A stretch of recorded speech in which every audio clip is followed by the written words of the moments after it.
Inclusion is a critical theme, which is one of our national priorities, but financial inclusion in the tech space is something which is increasingly impacting the lives of lakhs of people across the country. We've got a wonderful guest with us, Sanjiv Bajaj. Thanks very much for being with us, the CMD of Bajaj Finserv. You've spoken a lot about the ease of use. How is that absolutely critical going forward? Vishnu, if you try to think about inclusion, inclusion is about access, it's about affordability, and it's about transparency. The benefit we've had in India with the India digital stack is the government has created a whole set of public goods on the digital infrastructure. Look at digital payments. India processes now 16-17 billion digital payments a month, almost as much as the rest of the world put together.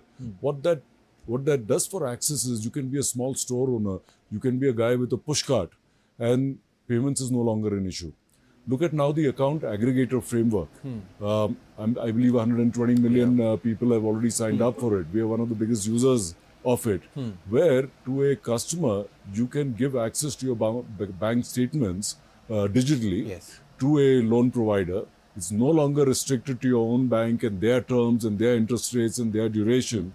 And you can get banking products from anyone. So it opens up tremendously financial services to everybody and more importantly, the common man. Several years back, we had demonetization and an attempt to move away from currency. It just seems now that willy-nilly we are getting to that stage when people transact more digitally than through physical currency.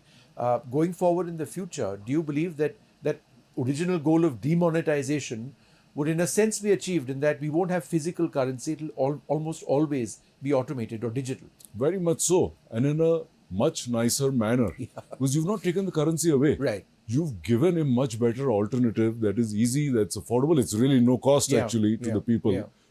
And this is the right way to do it.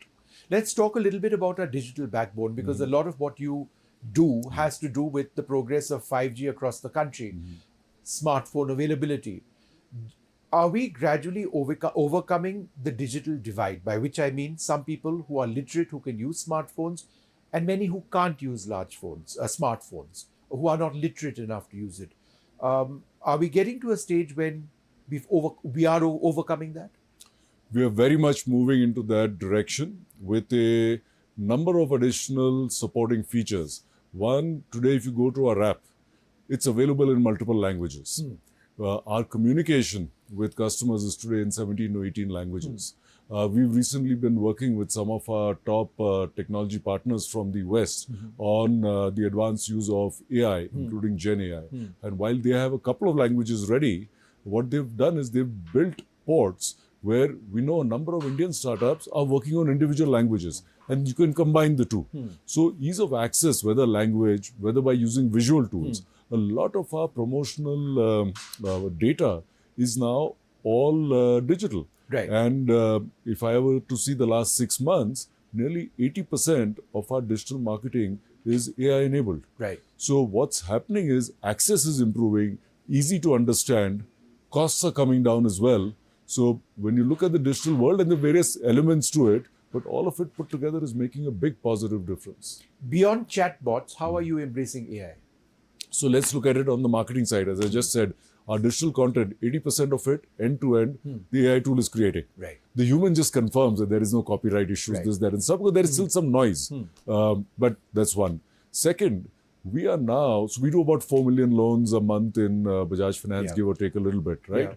We have a pilot running for the last 12 months where there is an AI tool that for customers that want loans and say that have contacted us through various channels, will call them in English, Hindi or Hinglish, talk to them and sell them a loan if they meet our requirements, negotiate pricing, negotiate tenor.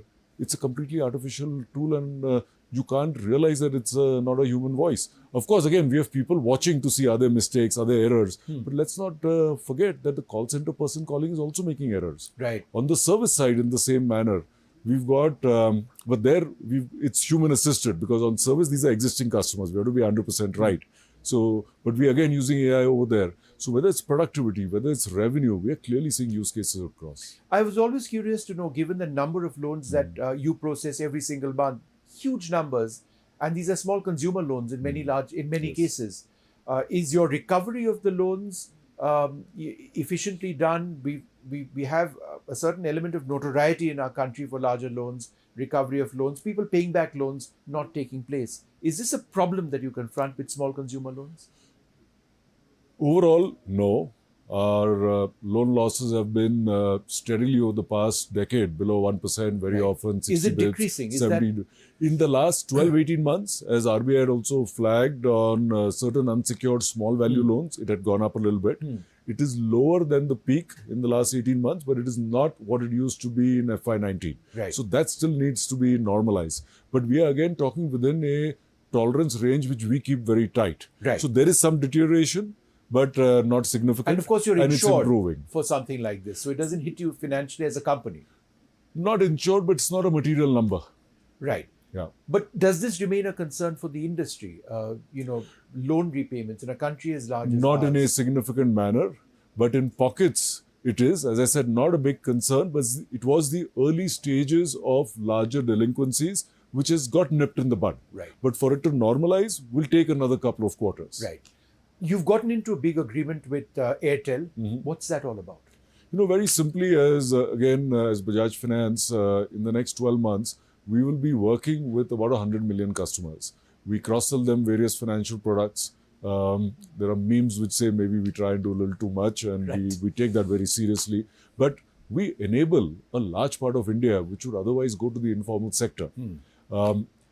Our ambition in the next 5 years is to take this to 200, 250 million Indians, because that's what we need to do. We need to do business, but we also need to take business to where it needs to be done, where it's not being offered today. Right. And we think we can get there 70, 80% of the way ourselves, but with large partnerships, and this one with Airtel is the largest ever. It's non-competitive. They have a very large set of customers as well, digitally enabled on their app. We will seamlessly offer them products and services, our entire range. We've been experimenting with a couple of products in the last year, the way we offer to our own customers as well, and together build out a much larger ecosystem where the telecom benefits go to them and the financial benefits are shared in an equitable manner. Yeah. But more importantly, increasing access. Yeah, that's so important.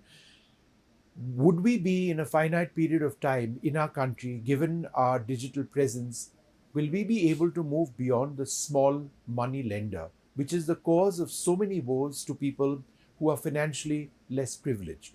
Will your offerings reach poorer people and in a simpler way, in a more friendly manner, and one which is actually less expensive for them in the long run in terms of interest rates and things like that? Is that ultimately the goal?